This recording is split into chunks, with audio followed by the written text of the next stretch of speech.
আমি ডক্টর নই।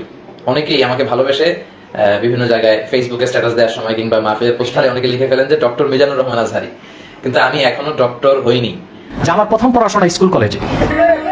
কেউ নিজের পরিচয় দেয় জোনপুরি, আসলে কিন্তু জোনপুরি বাপও জোনপুরি না, মাও জোনপুরি না, নিজেরে কইতেছে জোনপুরি।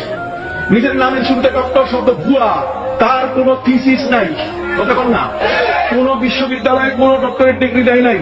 যে সৈয়দ হয় সে আমার আব্বাসী হয় কেমনে, কতক্ষণ না সৈয়দ হলে আব্বাসী হতে পারে না, দুইটা একসাথে মানায় না।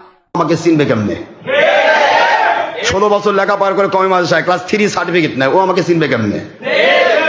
আমাদের 24 নম্বর বিসিএস ক্যাডার আল্লাহ দয়া করে করেছেন, আমাদেরকে আল্লাহ পাক দয়া করে ট্রিপল টাইটেল করেছেন, অনার্স মাস্টার্স করেছেন, পিএইচডি ডিগ্রি নেওয়াইছেন, অল ফার্স্ট ক্লাস, এবং সবই বাংলাদেশে স্ট্যান্ড, চতুর্থ স্ট্যান্ড। আলহামদুলিল্লাহ পড়বেন না জোরে? সব করে সেও আমার আল্লাহর দয়া, আমরা বুঝতে পারি আমরা কিছুই জানি না। সুবহানাকা লা ইলমা লানা ইল্লা মা আল্লামতানা ইন্নাকা আনতাল আলিমুল হাকিম। একজন রিকশাওয়ালাও যদি বেশি তাকওয়াশীল হয়, সে আমার চেয়ে অনেক ঊর্ধ্বে। আমার মালিক দয়া করে হেসান করে শিক্ষা দিয়েছিলেন, দয়া করে তিনি বলাচ্ছেন বলে আমাদের বলা।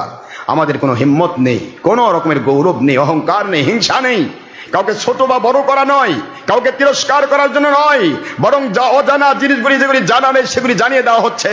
যেগুলি আপনি জানেন কিন্তু বোঝেন না, উল্টা বোঝেন। মোষের জায়গায় দাড়ি, দাড়ির জায়গায় মোষ হয়ে যাবেন, পাকা পাকা কোষ, উল্টা পাল্টা ফতোয়া দেন।